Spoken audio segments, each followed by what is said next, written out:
want to talk about a dream I had last night. It was very interesting. And this is talking about evangelism. I feel like God gave me a method of evangelism in this dream. So in this dream, me and two other guys, and I don't even know who these other two guys were, but they were in this dream, and we were going around and we were sharing the gospel with people. And for most of the dream, these other two guys were doing most of the talking, and they were sharing the gospel with different people. And I thought, man, these guys are doing a great job. And then we came to this lady, and this lady said to us, she said, can you give me more information? And it's like we had talked to her earlier and shared some things about Jesus, and she said, can you give me more information about this message? And these other two guys were just silent, right? And so I thought, okay, I need to say something. And I said, I can share with you. And what I began to say is, in this dream, is that Genesis, back to Genesis chapter 1, God created the world, and he said, it is good, right? He created the animals and the trees and all these things, and he said, it is good. And then he created mankind, and he said, this is very good, right? And he created us to have a relationship with him and to walk with him and to co-labor with him in spreading this garden around the world. And that was the purpose. The purpose was that we would walk with God. That's why he made us. But then he told man, don't eat from this tree of the knowledge of good and evil, otherwise you will die. But of course the serpent tempted Adam and Eve. They ate from this tree and they became separated from God. And I proceeded to tell her how, death came in. And that was the end of the dream. And of course, we know the rest of the story, but that was the end of the dream. I woke up or something interrupted this dream. But it was interesting that God kind of was showing me that you could start from the beginning, just tell the creation story, the story of why God created us. Why did he create us in the first place? And how did we get separated from God? I just feel like that's a strategy for us that we can use in sharing the gospel. And then, of course, the end of that story is Jesus came to bring us back to the Father. He died so that we could come back to life, spiritually have eternal life. He solved that problem of evil and death. Just start from the beginning, the why. Because a lot of people, if you say Jesus came to die for your sins, they don't understand what that means unless we take them back and explain the beginning. And so, hey, I want to encourage you. You can share your faith.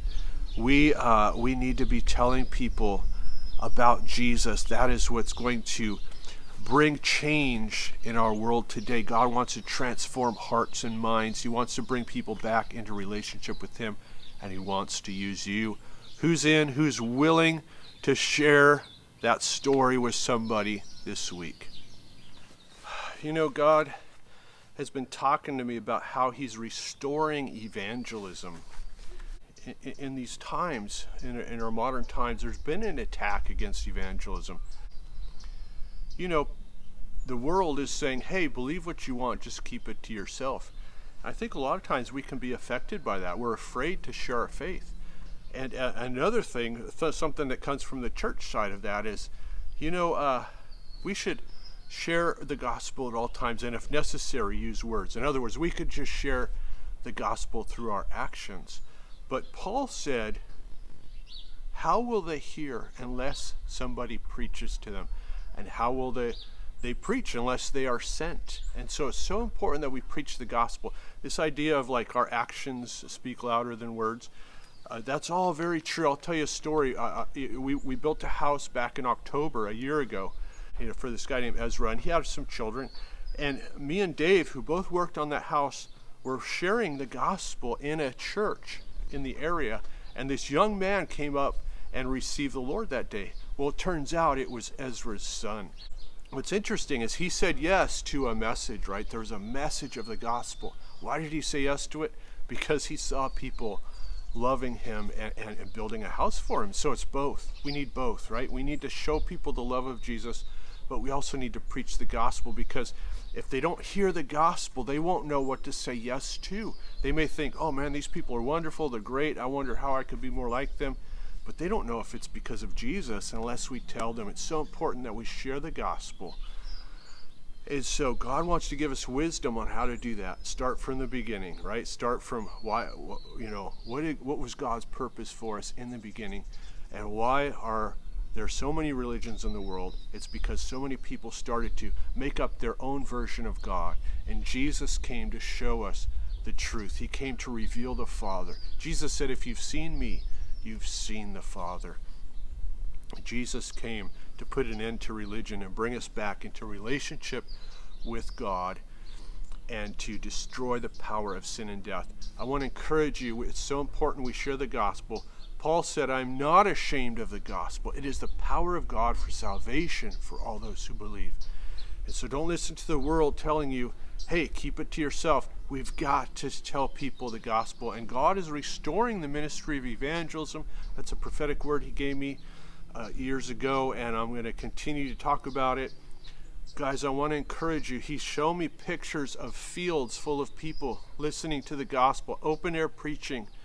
And one of the things he focused me in on is everybody taking part. I saw in the audience people were praying for the sick and they were being healed. They were sharing their testimony, sharing the gospel.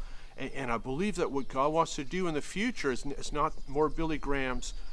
It's all of us sharing the gospel with our neighbor, and that's what's going to bring a revival that's going to touch the ends of the earth.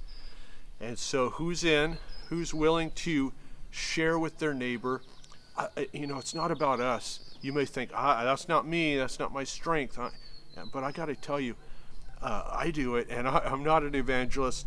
I'm shy. I'm an introvert. I don't like talking to people. But it's so important. And one thing I like to do is make tracts, because I'm an artist. I can make tracts. I can pass them out. Do what works for you. Find out what works for you, and do it with God. We are called to partner with God. He wants to move through you. It's not you doing it for him. It's you doing it with him. The Holy Spirit is partnering with you. So number one, ask God, how can I do this? How can I partner with sharing the gospel? And who am I supposed to talk to?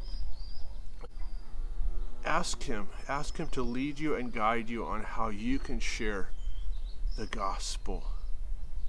Who's in? Who's willing to say, "Yes, God, here I am, send me, Lord." That's where it starts. And as we surrender to him, he will use us in powerful ways. How many of you want to be used by God in a powerful way? Type amen. And if you have any specific questions, feel free to put them in the comments. Guys, we can do this. The number one thing that's going to change our society is people knowing Jesus and being transformed by him. It doesn't come with a good argument. Paul said, "I did not come to you with wise and persuasive arguments, but with a demonstration of power, so that your faith would rest in God." Good arguments aren't going to do it. We need to preach the gospel, and we need to bring the power of God, praying for people, giving them an encounter with God. Who's in?